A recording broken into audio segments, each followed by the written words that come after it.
நம்முடைய பிதாவாகிய தேவனாலும் நம்முடைய இரட்சகராகிய இயேசு கிறிஸ்துவினாலும் உங்களுக்கு கிருபையும் சமாதானமும் உண்டாவதாக.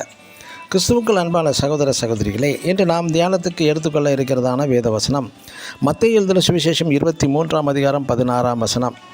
குருடரான வழிகாட்டிகளே. ஆமேன். நம் ஆண்டவரை இயேசு கிறிஸ்து வேத பாரகரை குறித்தும் பரிசேயரை குறித்தும் எச்சரித்து இந்த வார்த்தைகள் மத்தேயு 23ஆம் அதிகாரம் 1 முதல் 16 வசனங்களில் வாசிக்கலாம்.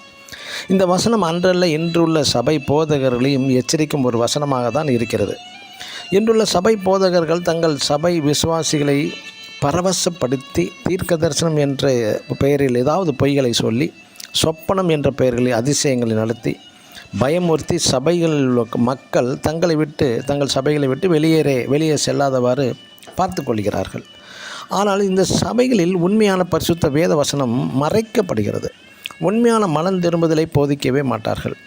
ஏனென்றால் இந்த போதகர்களின் தனிப்பட்ட வாழ்க்கை ஒரு கேள்விக்குறிதான்.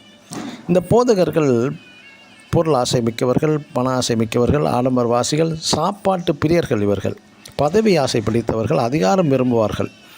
ஆனால் இவர்களிடம் தாழ்மை என்பது சிறிதளவும் காணப்படாது.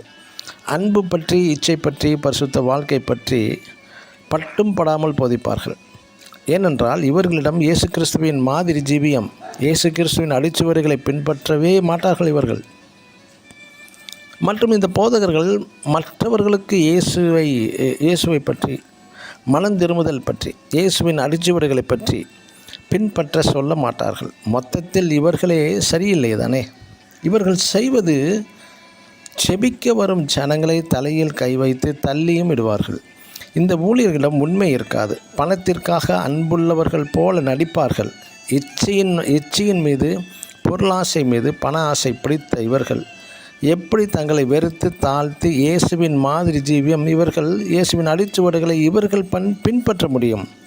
இவர்கள் பின்பற்றினால் மற்றவர்களை பின்பற்ற சொல்ல முடியும். இந்த போதகர்களையே குருடரான வழிகாட்டிகளையும் விட்டு விலகுமாறு போதிக்கிறார் நம் இயேசு கிறிஸ்து. ஆமேன். God bless you.